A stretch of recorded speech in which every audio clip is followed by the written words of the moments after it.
Welcome to this explainer. Today, we're exploring the future of health wearables, moving all the way from your wrist to your digital twin. We're moving way beyond just counting our daily steps. We're looking at how AI health wearables are rapidly evolving from simple fitness trackers into literal, life-saving clinical ecosystems. It's all about the cutting edge of medical-grade artificial intelligence and how these devices are poised to fundamentally reshape how we monitor, predict, and actually manage our health span. Let's dive right in. So what if your next doctor's appointment happens silently, while you're sound asleep? Seriously, imagine a reality where you don't even need to visit a clinic to know something's off. Modern devices have become these silent sentinels working overnight to protect us. Your body is continuously communicating with a massive clinical ecosystem without you even noticing.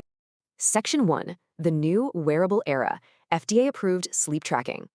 Take your everyday smartwatch, for example. We're entering this wild era where consumer electronics completely blur the line with actual medical devices. They're transforming subtle wrist movements into clinical-grade insights, and they do it in 3 really seamless steps. First step, accelerometer data collection. The built-in accelerometer tracks the most minute, subtle movements associated with your breathing throughout the night. Step 2 is machine learning analysis. Advanced algorithms, which are trained to distinguish between just normal tossing and turning versus actual breathing disturbances, analyze all that data. And step 3, real-time monitoring. This whole process happens continuously in real time while you are completely unconscious. Now, early detection of sleep apnea reduces the risk of cardiovascular disease, diabetes, and impaired cognitive function. Catching these silent breathing disturbances early is absolutely critical because you see, obstructive sleep apnea isn't just about snoring. It's a really serious disorder that repeatedly stops your breathing. Leaving it untreated, that drastically increases your risk of high blood pressure, stroke, and metabolic disorders. Catching it early, right from your wrist, is literally a game changer for preventative health. Section 2. The economics of screening. When we talk about population health, saving lives is obviously the primary goal, right? But we also have to look at the economic viability of rolling out these technologies on a massive scale. $57,882. That's a highly cost-effective price per quality-adjusted life year, or QAL as it's known in the industry, for atrial fibrillation screening using wearable electrocardiograms with patch monitor confirmation. In the world of healthcare economics, anything under $100,000 per QAL is considered an excellent value. So this tells us that outfitting populations with these devices makes incredible financial sense. To back that up, an American Heart Association study created a simulated cohort of 30 million people, basically mirroring the U.S. population age 65 and older. And they found that an overwhelming 87.5% of these contemporary, wearable-based screening strategies proved effective at catching atrial fibrillation. Only 12.5% were ineffective. We are talking about preventing countless strokes and adding massive quality of life across the entire population, and it all starts from the wrist. Section 3. The 2026 Wearables Frontier. The smartwatches of today are really just the beginning. The next phase shifts entirely away from a bulky watch face and moves directly into our biology and environment. Let's look at a rapid-fire list of what's coming. Neuralink is working on N1 brain implants for paralysis. In Dubai, Expansio is developing smart contact lenses for continuous glucose monitoring right through your tear fluid, so no more finger pricks. Then there's the Fitbit Air, a screenless pebble designed to eliminate notification fatigue while feeding data straight into electronic health records. Northwestern University created a wearable polygraph that monitors sweat and skin temperature for mental health diagnostics.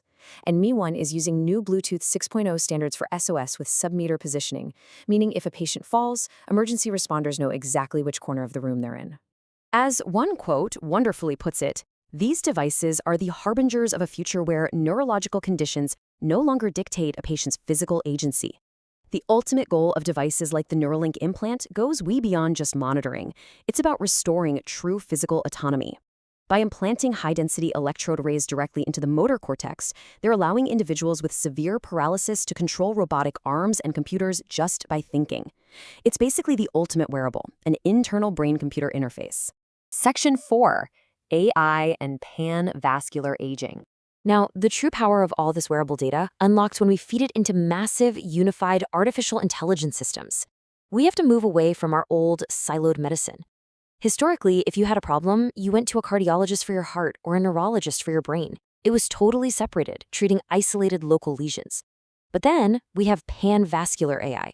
This approach uses unified big data targeting systemic aging and interconnected chronic inflammation. It breaks down those old medical walls, treating vascular aging as one unified, whole-body challenge rather than a set of isolated conditions. AI foundation models integrate all these insanely diverse data streams. They pull together advanced MRI, CT, and PET imaging. They look at genomic and proteomic, multi-omics, that's your deep genetic and cellular profiles. They add in real-time wearable monitoring, and they even factor in environmental exposures, like your local air quality. By synthesizing this massive amount of data, AI can recognize the absolute earliest subclinical signatures of vascular decline long before a human doctor ever could. And all of this massive data synthesis culminates in the creation of your very own virtual counterpart, the digital twin. This is a virtual representation of a patient used to simulate disease progression, test therapeutic strategies, and optimize treatment pathways. Seriously, imagine a highly accurate, AI-generated simulation of your exact biology. Instead of using trial and error to see if a certain blood pressure med works on you, doctors can just test the therapy on your digital twin first. They can simulate your health over the next 10 years and optimize your treatment, all without you ever taking a single pill. So, what will your digital twin reveal about your future health span? As we wrap up this explainer, I want to leave you with that provocative thought. We are standing right on the brink of an era where everything is connected. From the smart lens on your eye, to the invisible tracker in your bed, to the massive AI models simulating your future. The technology is here, not just to prolong your life, but to guarantee the quality of those years. So will you be ready to meet your digital twin? Thanks for joining me, and keep exploring the incredible world around us.